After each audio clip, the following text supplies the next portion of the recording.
had this thought lately. I found myself saying at this in this phase of my life, like the universe is trying to tell me something, or the universe, listen to the universe, and this sort of stuff. And that's really, I need to tweak that for myself, I realized recently, because just me personally, I don't really believe in anything supernatural. I believe in me and you. And that's it, really. But I think that's totally powerful.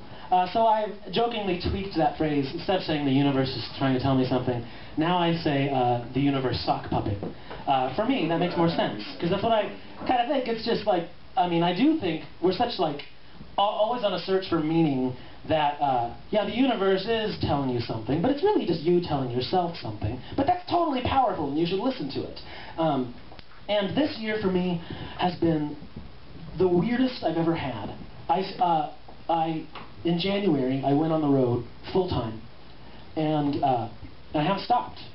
And it's, and I'm not even done until November 30th. And I've literally barely had a break this entire year. And the past couple of months especially, I've gotten so tired, as you can imagine. But even more than that, I've started to experience the most spectacular loneliness I ever have in my entire life. And I'm kind of a loner by nature. But it's just that every single week, my surroundings are different, and the people are never familiar. And you know, you just never think about what would, put yourself in that scenario. It's like, it gets hard, man. Like, even if I were living in a town like here in LA, I spend most of my time by myself, but it's kind of nice to be able to get up and see familiar things, and maybe you know that you could call someone if you wanted to and have lunch. These things like that you don't think about. And the past couple of months I've been like, why am I doing this to myself? It's just getting so hard, and I'm so tired. But here's the crazy thing. Is it's starting to work. I mean, LA is a tough town, so I'm so happy with this room. But there are cities, like probably starting in May, I showed up in Orlando, and opening night was sold out.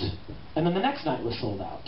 And that's just kept happening and following from town to town. I'm not bragging, I'm just saying it's working. And, you know, well, I mean, no, that's not but, you know, and like, it's just working. But at the same time, like, that's going up and becoming more incredible, and my brain is like, stop, please stop, please stop, oh God, please stop. And I had this moment on stage in Indianapolis, where I just was, where it was a totally full room, and there was a moment where it was just like an especially big laugh and like applause break. And I had this moment for just like 5 seconds. I kind of stepped out of myself in that moment, and I kind of realized, like, wow, this is extraordinary. And in that moment, I almost kind of got choked up, and I had to kind of like stop myself before a fucking tear rolled down my face in the middle of a comedy show. Because I'm like, it just kind of hit me. It's like I've been so numb and cloudy, but I haven't realized that, like, what? This is happening. It's nuts. But as soon as I thought, this is extraordinary, I immediately then thought, and it has cost me something extraordinary. And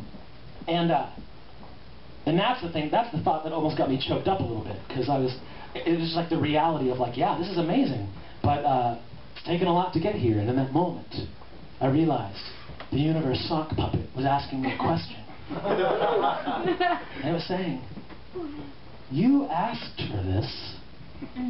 Extraordinary things cost extraordinary amounts. Do you still want it? It made me kind of, over the past, on the drive here, really, kind of think about happiness. Because I've always said that, like, that's, I think in my, for me it boils down, it's real simple. Like, in my life I just want happiness. I want peace and love and happiness, and I want good food and sex and wine and friends and Christmas, you know, just like the happy things. That's all it is. That's what you want, you know? You know, and I don't care about stuff or money or any of that stuff. I just want happiness. But then I was like, okay, Universe Sock Puppet is saying, well, you know, it's cost you some happiness this year. It's cost you some loneliness. And do you still want it? And I started thinking about, what does happiness even mean? Because, like, okay, you know what? You know, happiness is for, like, dogs and cats. Like, cats are happy. House cats are happy. You know, you feed it, and there's a sunny spot on the carpet. It's fucking happy. Like, that's all it takes. There's nothing else to it. A house cat will live in your shitty apartment its entire life, with, you know, and never see the outdoors, barely, never have sex, fucking happy furball. Like, that's how it works. It's just real simple. And I was like, okay, what would be for me personally the pure happiness house cat scenario for myself? And I'm like, okay, I guess I would put myself on a beautiful tropical island with like a sexy guy who's really interested in me, 2 sexy guys who are really interested in me. Why not? And we never have to worry about, there's plenty of food and wine, and not fucking Corbett Canyon boxed wine, like good wine. And like, yeah. And all we have to do is just lay around on the beach and do it and drink wine, and like that's my house cat scenario. And I'm like, that does sound awesome, but for just like a couple weeks, and then it's gonna start to get old. You're not gonna. That's not awesome anymore. And now I'm just gonna try and start like making one of the sexy guys jealous just to like spice it up a little bit. I'm gonna try and fuck it up a little bit, and because that's what I realized. Like, happiness is for house cats. It's not that we're not built like that. Because I do want happiness, but not like non-stop, round-the-clock, easy happiness. Because also, I want to be challenged. And that might not feel like happiness for a second, but I need to fight for something and then win. And then maybe lose. And accept the fact that I might lose. And accepting that fact makes me kind of brave. And now I have moments where I feel like I'm brave. And maybe that's happy, or maybe it isn't. Maybe it's just proud. And I want to fall in love, but now I have to risk that I might lose it, and that's going to be really painful. But accepting that risk makes it exciting. That's different than happiness. There's many layers for us. Happiness is for house cats.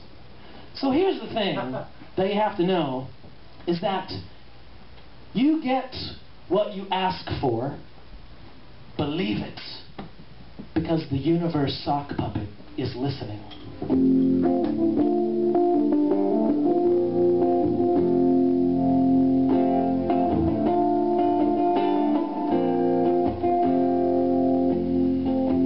When the tears you cry,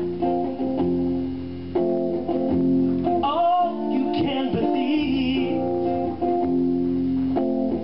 Just give these loving arms a try, baby.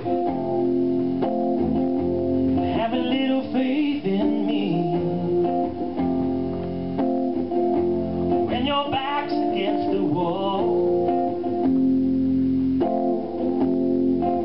this guitar belonged to my grandfather.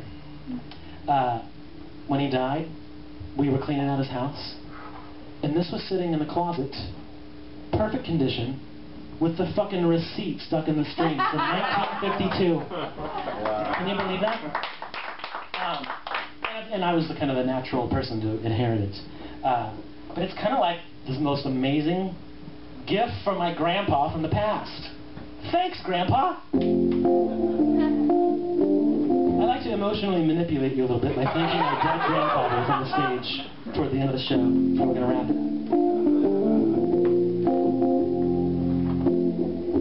When the road gets dark and you can no longer see,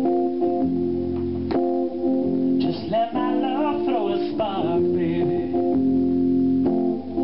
and have a little faith in me. My grandmother died a couple of years before my grandpa, and he did not do well those last couple of years. And I tried to visit him as much as I could, but I wasn't living in that town anymore. But one weekend I was home and I went to see him. And he lived in the same house. He raised all of his children. He was married to that woman for 50 years in that house. And I walked into the kitchen. And you know how they have those dry erase boards, to make a little grocery list or something on your refrigerator? And if you leave a message on there for too long, it kind of gets stained into the board. And that was the case with this dry erase board. And there was a faint message that my grandmother's handwriting, that had been wiped away, but still kind of there. And my grandpa, I looked at it and I had to excuse myself for a moment because it was kind of the most heartbreaking thing I'd ever seen. My grandpa, in his shaky old man handwriting, had retraced the letters that my grandmother had put there, just so he could see it again. And it was a simple message. All it said was, Junior. She called him Junior. I'll be home at 3:30. So have a little faith in me.